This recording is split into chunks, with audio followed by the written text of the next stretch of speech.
President's Office, President Anderson, and her Chief of Staff, Nicole Haas, who were very supportive of getting this all together. There have been a lot of threads coming together. Many thanks to the program coordinator, recently named HEO at the Wolf Institute, Suklima Roy, who is one of the bedrock people in this institution and this event as well, too. Thanks, and great pleasure to see former long-term director of the Wolf Institute, Robert Viscusi, as well. I'm very pleased to have you as well. And so I'm going to turn over the introduction of our Scholar-in-Residence, Edwidge Danticat, to my colleague in the English department, Ronald Hell. Ronald Hell was a journalist working for decades, and was also a foreign correspondent covering Latin America and Caribbean. In the course of fulfilling duties in that career, his destiny crossed that of Ms. Danticat, which I'm guessing he will probably tell you about. He has been a journalist with Newsday, New York Daily News, Ebony, Baltimore Evening Sun, and ABC News and the Associated Press. Now it's in the journalism program in the English department at Brooklyn College. I'm very pleased to have him introduce our guest for the evening.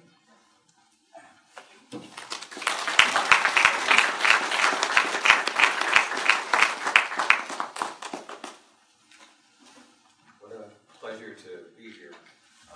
I had a friend once whose class I was speaking to at Columbia Journalism, and he mentioned where I'd worked and how many different jobs I'd had. And he said, I know what the first question is going to be. How old is this guy? But, I consider myself very fortunate to have been a journalist. Really, really blessed. First of all, let me thank again President Anderson for making this possible. And, I didn't have the honor of knowing him, but Robert Hess, of course, just a wonderful opportunity for scholars to be here at Brooklyn College. And, of course, Chris Ebert. If you ever get a chance, by the way, sit down and chat with him about how he got into Brazilian history. It's wonderful. It's wonderful. I had the chance to sit with him at Edwidge just chatting earlier this week. And, of course, Suklima, who I've worked with on a number of projects over the years. And I think she's wonderful. Writer, editor, much better organized than I am, and I relied on her for so many things over the years. I think the problem with me, introducing someone like Edwidge is where to begin,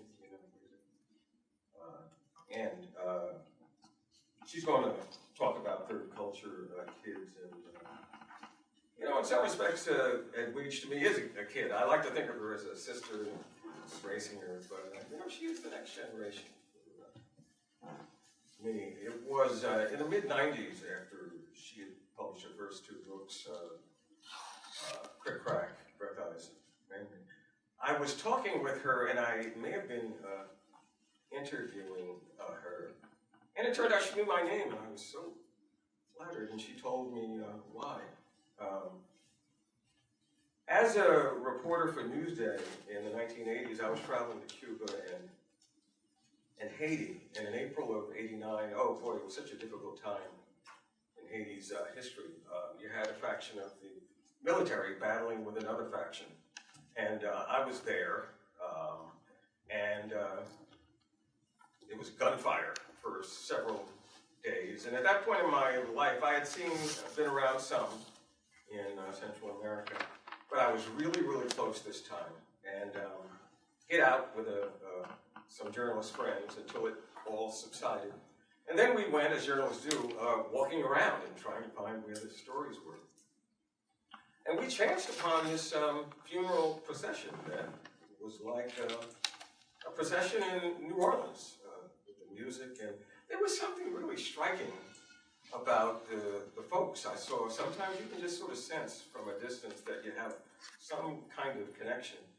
And so I wound up writing about it, and I learned that it was a young lady who had died, and I just wanted to know more. So right away, I got phone numbers of family members, and I called and was able to speak with Joseph Danticat, Reverend Joseph Danticat. And the striking thing was that I had studied quite a bit of French and I was comfortable speaking French. And what struck me was the raspiness of his voice. He had a laryngectomy. And the only person I knew in my life who sounded that way, and it was exactly that way, was my paternal grandfather, who died in the early 60s. And it was almost like I could see my grandfather as I was listening to Reverend Danticat. And he was telling me about his niece, whose funeral had taken place that day. And so I wrote a story based largely on what I had learned from Reverend Danticat. She had died, as it turned out, of fright. She wasn't even...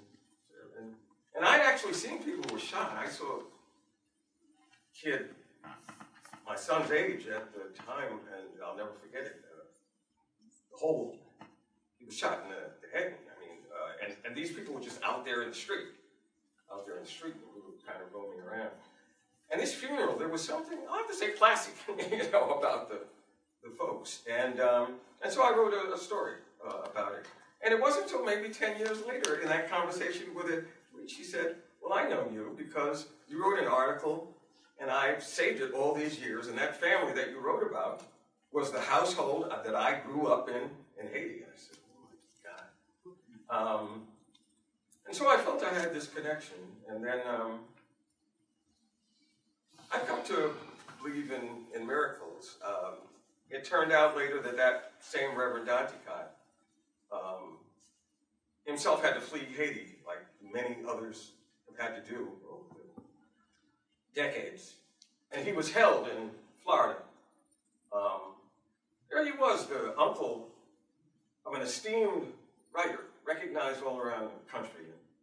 And hell, they wouldn't let him go, even though he tried to plead his case. And from all appearances, certainly someone like myself, just based on what he looked like and what he sounded like, would have said, hey, let the guy go.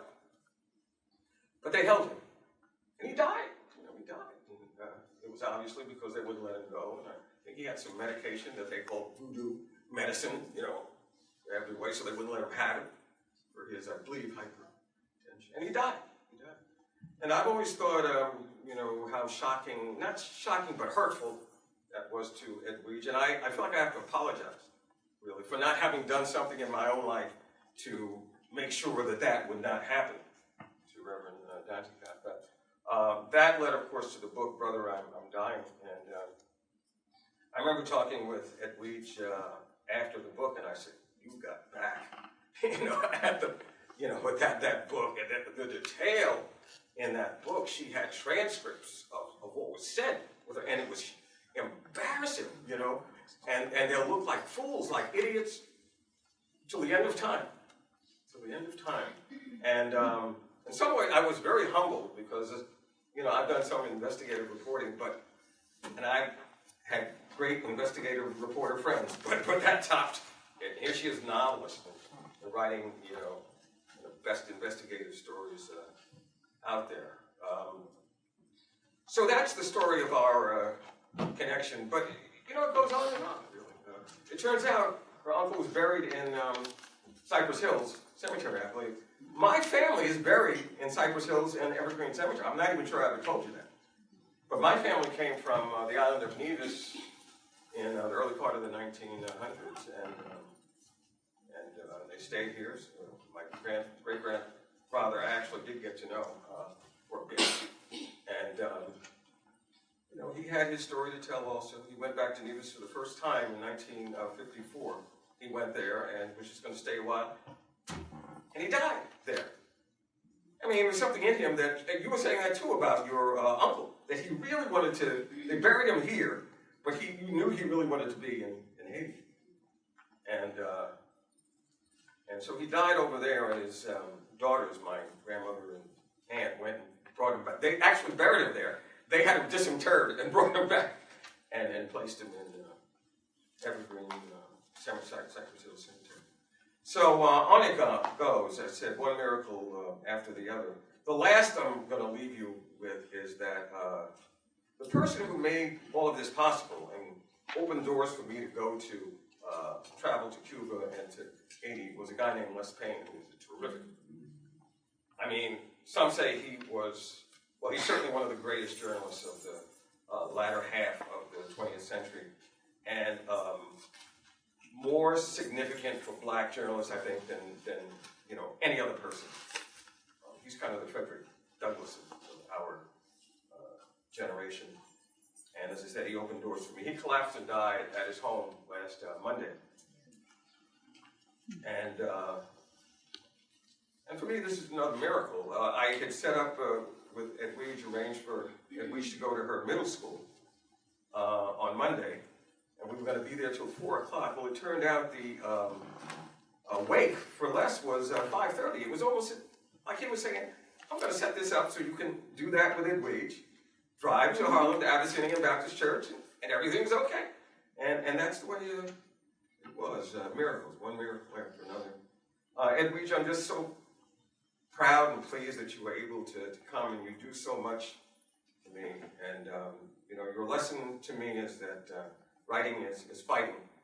And you know, I just thank you over and over again for, you know, teaching that. And I'm sure students are getting stronger from the association with you. Thank you very much.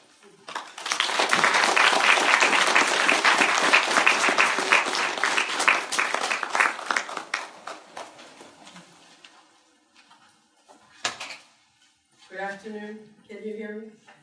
I feel like this is blocking the whole side of the room, but it's an immovable object. Can you hear me all right? Yeah. Thank you so much for coming. Thank you, Ron, for that wonderful introduction. And thinking, Ron, I was going to tell that whole story of my cousin and that terrible death, and which I detail in Brother I'm Dying, and I also mention Ron because the fact that he was a witness to that situation gave us so many more details about. I feel like my life has been a series of joy, but also a lot of mysteries in the deaths of the people I love. And Ron's work as a journalist in Haiti gave us so much light in terms of framing the history of my family at that time, but also gave me a proper way to honor my cousin and the way that he described that funeral, which many of the people in my family were unable to attend because it was a very difficult time politically, but also because of their different varying type of documentation. So I want to thank Ron for all the role you played in this visit, and for everything you've done yourself as a journalist, but all for that particular gift to my family, and for the wonderful introduction, and for bringing me back to the middle school where I started like 30 some years ago, and the building looks the same, which I thought, except some parts look a little smaller, which happens when you grow up. And I want to also thank President Anderson, Ms. Haas, Suklima Roy, and Chris Everett from the Wolf Institute. Thank you, Regine, for coming. Regine was there at the very beginning of my career in public life, you know, as a writer as well, just in the same way that Ron was. So it's wonderful for you all to have you in the room. It's also a great honor to be the Robert L. Hess Scholar-in-Residence this week. Every time I come to Brooklyn College in any capacity, it's an honor, because I feel like I've been part of the Brooklyn College family for so many years. My brother and sister-in-law got their education degrees here. My nieces have gone to sort of toddler school here, and Brother I'm Dying was a first read, and I've spoken at the commencement. I've taken shortcuts to the campus to get to my brother's house from the train on Flatbush. So this feels kind of like more like a homecoming than a visit, and then a visit in this very esteemed scholar, you know, and former president of the college, the name in his name. And in some of the materials I've read about Robert Hess, he's referred to as a restless intellectual. He's a specialist in 19th century African history. I think in that capacity, the only thing we might share is restlessness. But I would hope that he would be interested in some of what I will share with you this afternoon. And the talk and the words I'm about to share with you are part of an ongoing exploration for me. It's not something definitive, but it's something that I keep trying to write about in different ways, about certain issues and struggles that connect different people in the African diaspora, both in pain and in Jubilee. And some of this exploration is guided by the work, particularly essays, of the great writer and activist James Baldwin. And this exploration, on a personal note, is also about what I want to share with my children, my two daughters, about our past, our current moment, as well as their future. So here it goes, and Ron, let's do this one for less pain. A right to be here, race, immigration, and my third culture kids. In the summer of 2015, soon after the 1-year anniversary of the fatal shooting of the teenager Michael Brown by Ferguson, Missouri police officer Darren Wilson, I was in Haiti, on the southernmost border between Haiti and the Dominican Republic, where hundreds of Haitian refugees had either been deported or had been driven out of the Dominican Republic by intimidation or threats. Many of these men, women, and children had no warning that they were going to be picked up or chased away, and most of them had fled with nothing but the clothes on their backs. It was a bright sunny day on the border town of Ansapit, but the air was so thick with dust that as some friends and I walked through the makeshift resettlement camps on the Haitian side of the border in a place called Pacado, it felt as though we, along with the residents of the camp, were floating through clouds. Around us were lean-tos made up of cardboard boxes and sheets. Dust-covered children walked around looking dazed, even while playing with pebbles that stood in for marbles, or while flying plastic bags as kites. Elderly people stood on the edge of food and clothes distribution lines, some too weak to wade into the crowd. Later, the elderly, along with the pregnant women and the disabled, would be given special consideration by the priests and the nuns who were giving out the food available to the camp dwellers. But the food would always run out before they could get to everyone who needed it.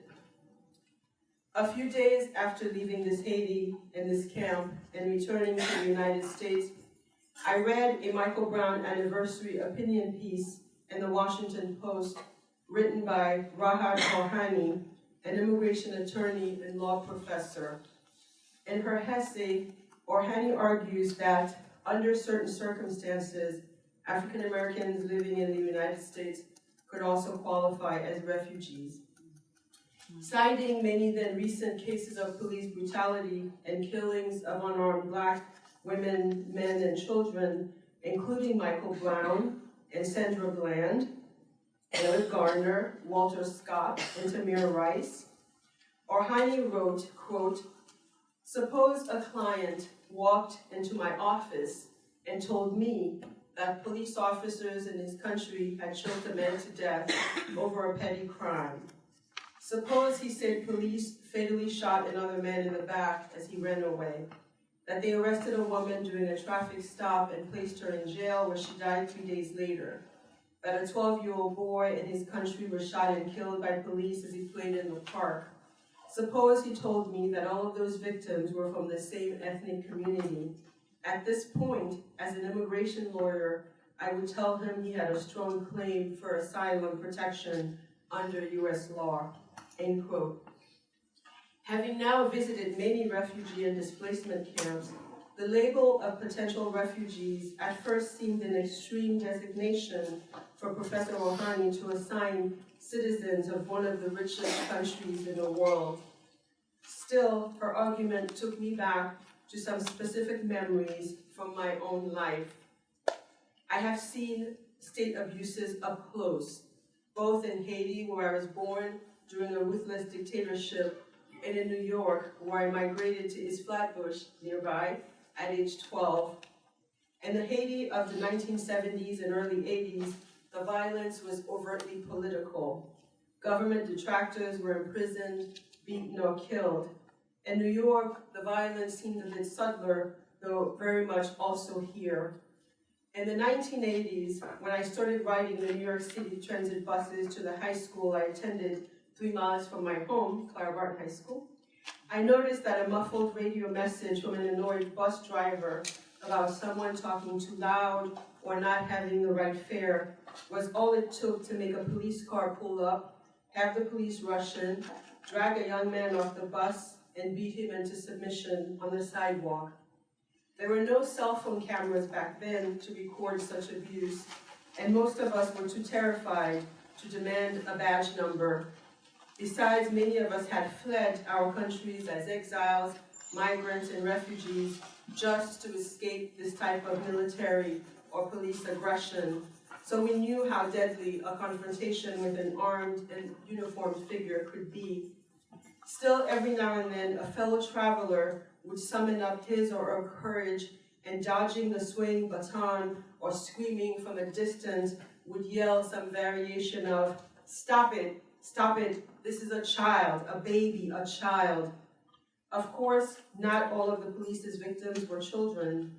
Abner Louima, who was a family friend, was 30 years old when he was mistaken for someone who had punched a police officer outside a nightclub not far from here on August 9th, 1997, 16 years nearly to the day that Michael Brown was killed. Last summer, new coverage of the 20th anniversary of Louima's attack brought back all those memories. Abner was arrested, beaten with fists, as well as with police radios, flashlights, and nightsticks, then was sexually assaulted with a wooden handle of a toilet plunger or a broom inside a New York City precinct bathroom. After Abner, there was Amadou Diallo, a Ghanaian immigrant who was hit by 19 of the 41 bullets aimed at him as he retrieved his wallet from his pocket. There was Patrick Dorismont, someone who might now be called a third culture kid. Third culture children or children who were raised outside of their parents' native culture for a significant part of their developing years. Patrick Dorismont, the US-born child of Haitian immigrants who died in March 2000, trying to convince undercover cops that he was not a drug dealer. These are only among the few cases from that era that made the news. I have no doubt that there were many others, including ones involving women of color who were killed by police.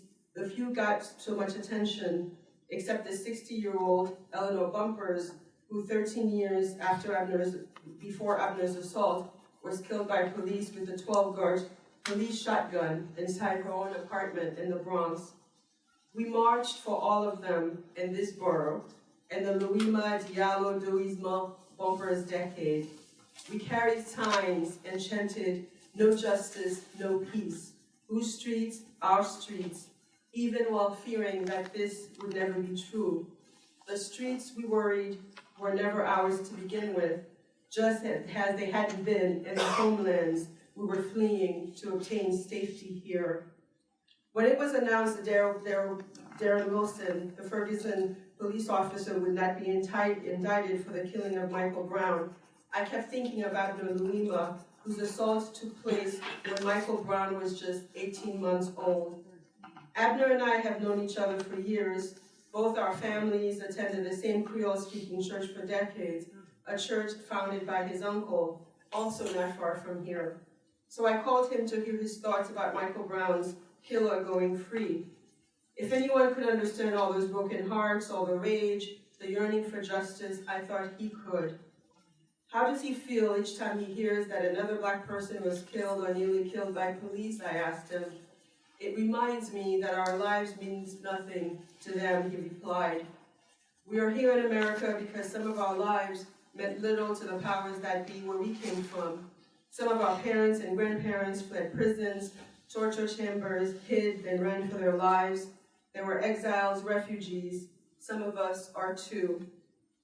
In 2004, as Ron described, my 81-year-old uncle, a survivor of throat cancer, who spoke with the voice box, was fleeing a United Nations ambush of his house in Haiti, which led to the death of some young man who then tried to kill him. He came to Miami, where I'm living, and even though he had been coming to the United States for 30 years as a visitor, expressed that he would now have no home to return to for a while, and requested asylum at the airport in Miami. He was immediately arrested and detained.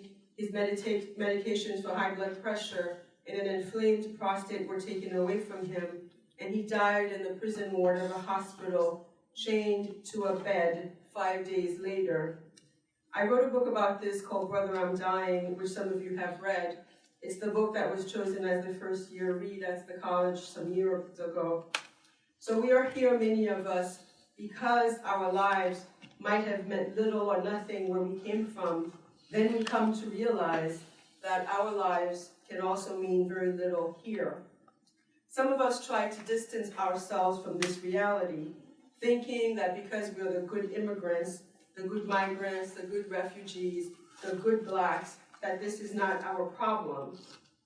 That is until we realize the precarious nature of citizenship here, which has been made even more precarious with the current leadership of this country, with a president who thinks that the police are too nice, that our men are rapists or bad hombres, that we come from shithole countries, and that white supremacists are good people.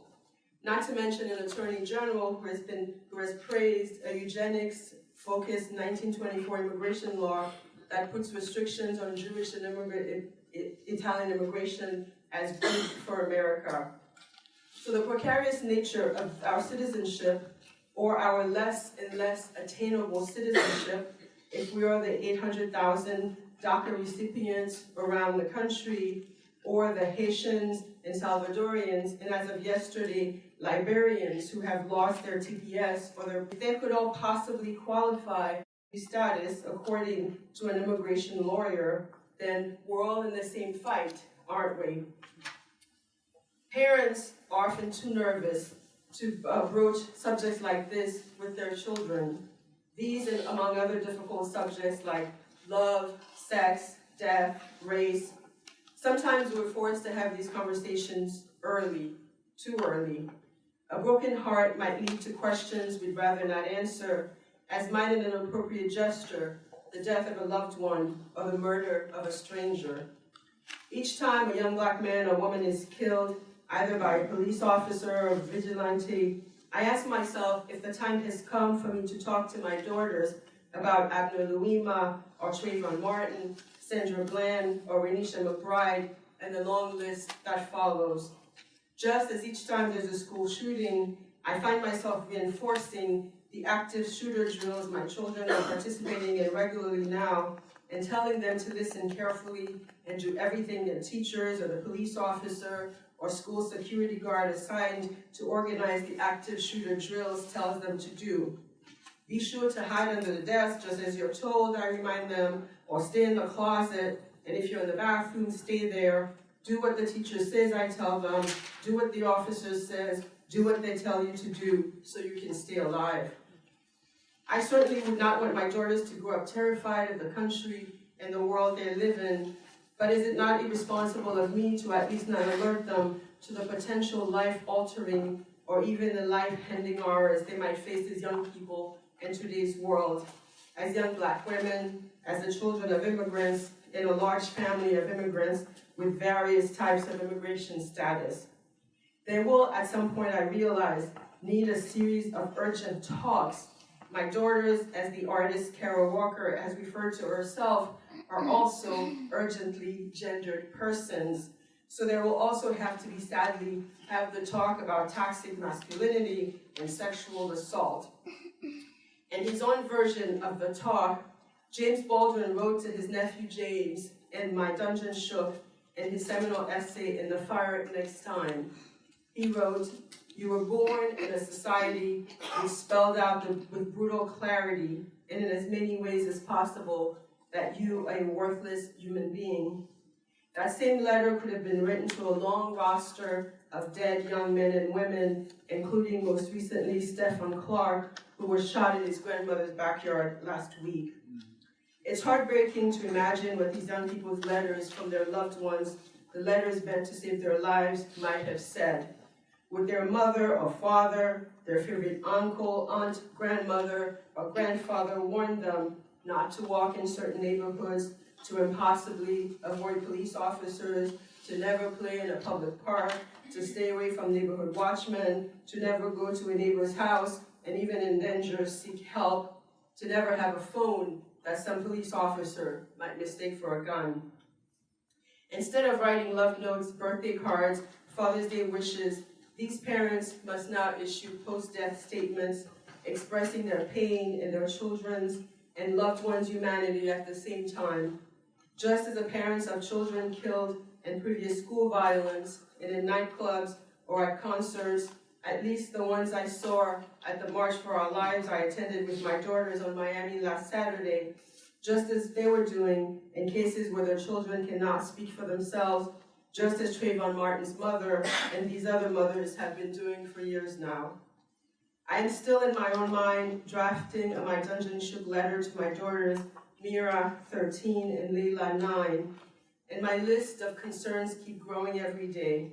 There is their race, their vulnerable Black bodies, there is their gender, the possibility that one day they might be in a painful position of having to write the hashtag #MeToo. There's their vulnerability in public spaces, as I recently found out on Christmas Eve in a mall in Aventura, Florida, when I found myself leaving my car running in a parking lot, then hiding in a bush after fleeing from what I believed was an active shooter in a mall when some kids were just carrying out a hoax. That's happened in 3 Florida malls last year.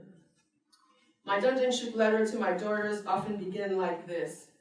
Dear Mira and Layla, I have put off writing this letter to you for as long as I can, but I don't think I can put it off any longer. Please know that there will be times when people might be hostile or aggressive or even violent to you for reasons that have nothing to do with who you are, that have nothing to do with your beauty, your humor, or your grace, but only your history, your gender, and the color of your skin. Please don't let this restrict your freedom, break your spirit, or kill your joy. And if possible, do everything you can to change the world so that your generation of brown and Black men, women, and children will be the last to experience all this. And please do live your best lives and achieve your full potential. Love deeply, be joyful, and Jubilee, Mom. To my draft of this letter, I often add snippets of James Baldwin's letter to his nephew, as well as other works. I tell you this because I love you, and please don't ever forget it. James Baldwin reminded his namesake nephew James, know whence you came. If you know whence you came, there's no limit to where you can go. The world is before you, I want to tell my daughters, and also you today, and you need not to take it or leave it as it was when you came in.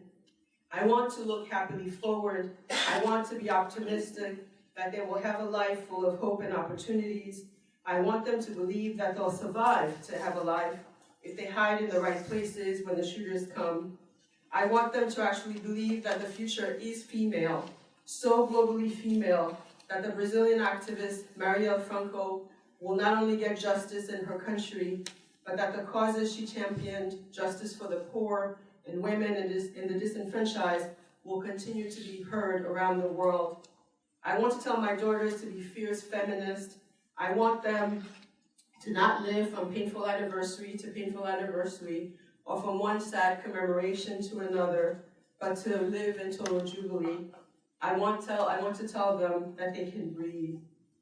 I want my daughters and all of you this afternoon to feel that they have the power to at least try to change things, even in a world that can try to resist change with more strength than they have. I want to tell them that they can overcome everything if they're courageous, resilient, and brave. Paradoxically, I also want to tell them, and also you, that as James Baldwin said, our crowns have already been bought and paid for, and that all we have to do is put it on our heads. But the world keeps tripping me up.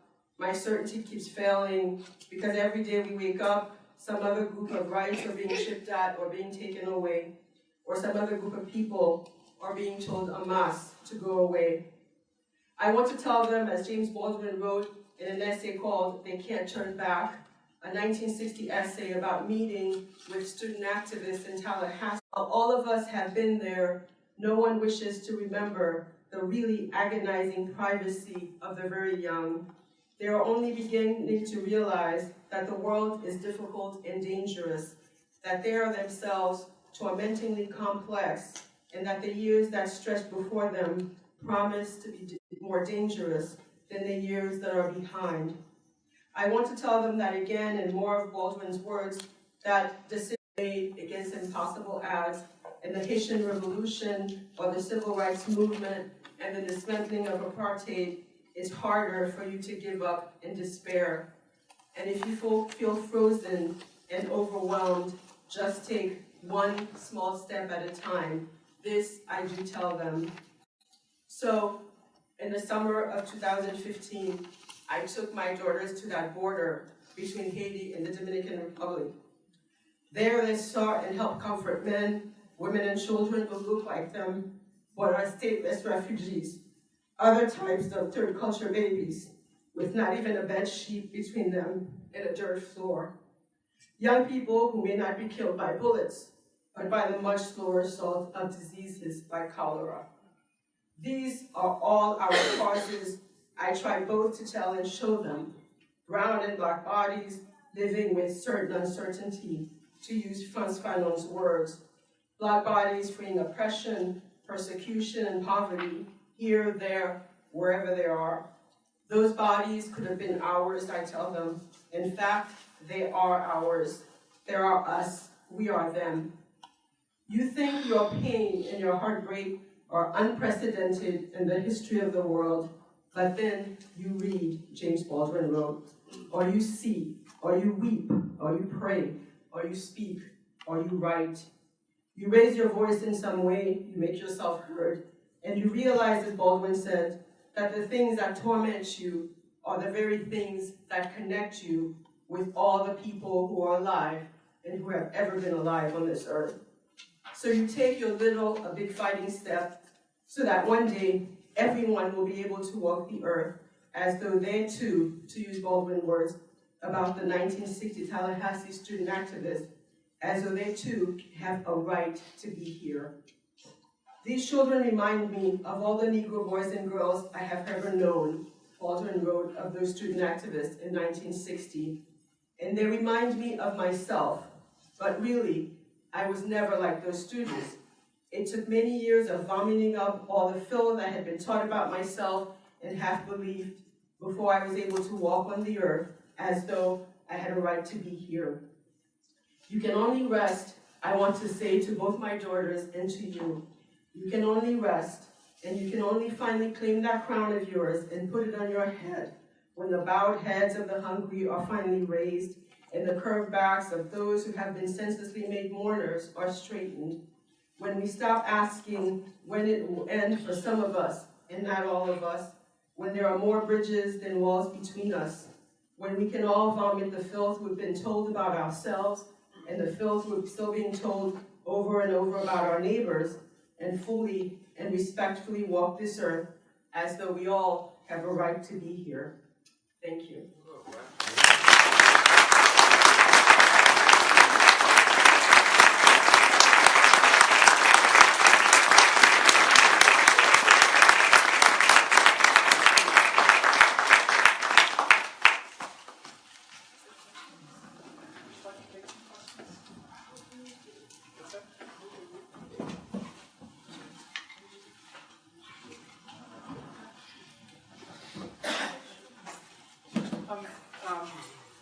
Ms. Danticat would be willing to take a few questions from you before we go.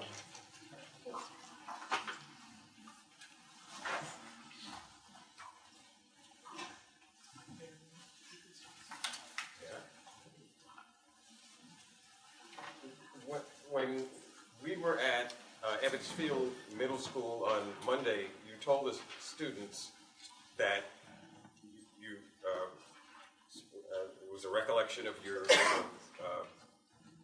first time here, and you arrived on Friday, speaking no English, only Creole and French, and you went to school here for the first time, to that school on Monday. And look at who you are now. What is your advice for someone who wants to know what it takes to do that? Is it just you, because you're just who you are, it's so different? Or is it your family that was a very strong family, very strong family? What's the reason?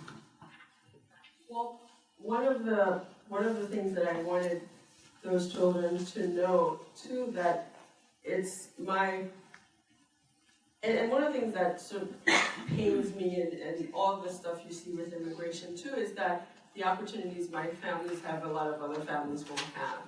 And my dad was a cab driver, my mom worked in a factory, and it had to do with them, but it also had to do with the fact that that school was there, right? And that I had access to it. There were places where, some kids who had just arrived wouldn't have access to that school. And so I got that beginning also because that opportunity was there, and I had wonderful support along the way.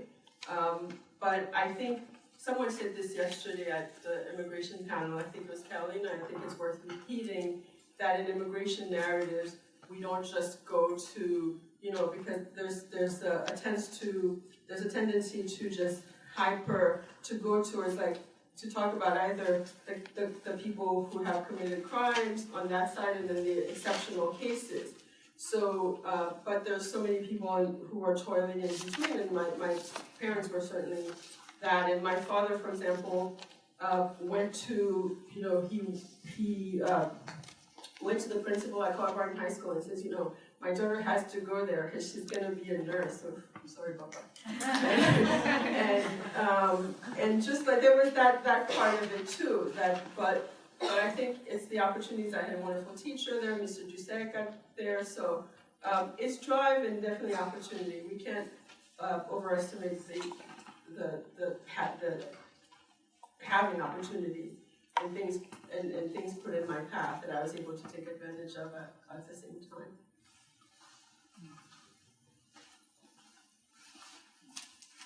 Hello. Hi.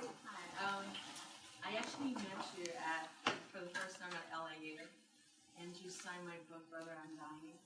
And I told you that I wanted to be a writer, and you told me that I could be whatever I wanted to be. I could achieve anything. And the next semester, I changed my major to lit. So you didn't tell your parents that. Because they're gonna come after me. you know Asian parents. They were really upset. Well, I said, but well, right now I'm here taking education. But my question is, what advice would you give someone who's stuck in the writing process, who just have so much to say, but just don't know what to say and how to say it? Well, it's just like I was saying in the talk, it's take one little step, just start. It's one of the, I think, the biggest thing to any task, especially writing, and especially if you've been, encouraged away from it, is fear. And there's different types of fear. There's the fear of failing. There might be fear of exposing things about yourself, but it's just do it. If you need to give yourself a time to just free write, or if you have to make it arbitrary in the beginning, just okay, I'm going to free write for 20 minutes when I wake up or something like that to get you going. But also to examine, and that's true for everybody who writes, why you're stuck. It may be that the thing needs, what you're working on needs a little more stewing and so forth.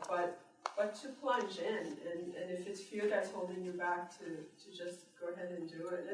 And also read things. I mean, reading, for me when I'm stuck, I read, and I feel like I'm being taught by that reading, based on the kind of reading like a writer, as Princeton puts it, and finding things that I can learn from the things that I'm reading, so that you're still working even though you're not actually in the active process of writing.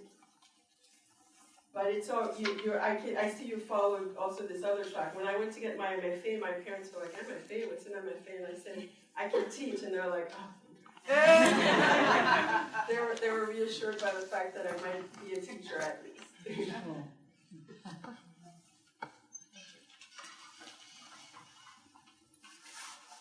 Thank you for your talk, for being here. You read your letter and your advice to your daughter. You talk a lot about them joining the process of other people, so brown people, black people, immigrants. What do you think, or what would you advise them in regards not to the relations with allies, the relations with potential enemies, or like anything from authorities that might attract them to people who support in a sort of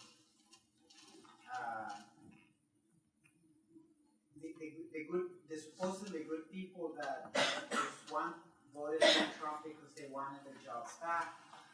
What would be the attitude towards those people who might be potential enemies or oppressors, who recommend law resistance? I don't know. Well, I think what you're hinting to is constructive dialogue, right? And I think, like my kids have probably been to more demonstrations than they want to have attended, but you're right, it is a challenge, and we were talking about this yesterday too in the class. It's a challenge to talk to people who have opposing views and to do it civilly, and I think especially in this climate. But the people on the other side have to want to talk to you. Do you know what I mean? They have to believe you're human and worth talking to. And if someone is echoing something like that says that they think you're from a shithole country, they don't think you're worth talking to. So I think the dialogue has to be desired on both sides. And of course, yeah, we don't. I often use the model of writing to talk to my children about disagreement. And I said, well, sometimes you need input, and you need some. You could read a book that helps you see things in a very different way. You can talk to a person who gives you an idea that you've not been told before. But that person has to. There has to be some baseline. They have to believe that you're a person too, just like them, and that you're worth talking to. And we can't always make those assumptions these days, So it would be great to have civil, conversation about disagreements. I think people sometimes do it very well in academia. Sometimes not so well, but both sides have to believe that the other side is worth speaking to, right? And the other side can't just believe that you should be on a boat back to Africa or that you should be back to the country you come from. They're not going to. It's not a conversation. One more? There is one more.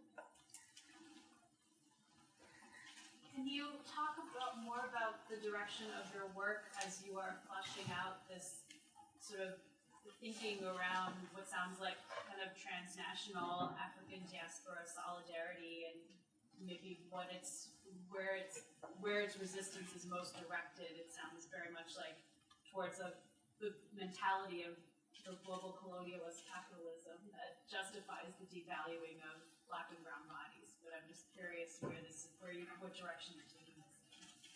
Well, one thing that I've in those years, like through that whole journey of those different types of situations, that's been heartening to see is that, for example, before the Diallo situations, there was Youth Deaf Hawkins, there would be these deaths, and people would say, okay, this is like an African American child who was killed because he was in a white neighborhood.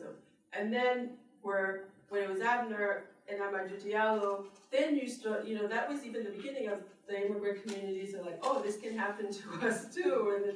And so, like my parents went through these demonstrations, and they're the most like apolitical people.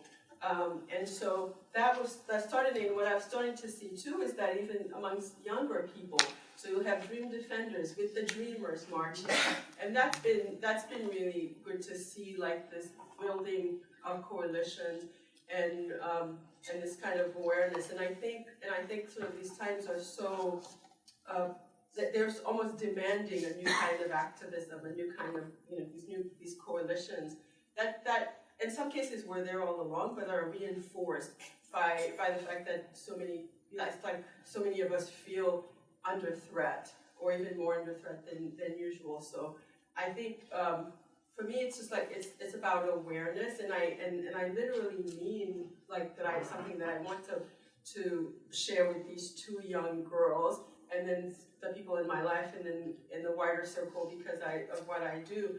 But it is an exploration. How do we do that? First of all, to not feel like I'm standing alone in the middle of this, and that it's never happened before, because it has. And what can we learn from the people who have faced these struggles before? What can they teach us as we, as we don't even know what comes ahead and, next? Thank you all very much. Thank you.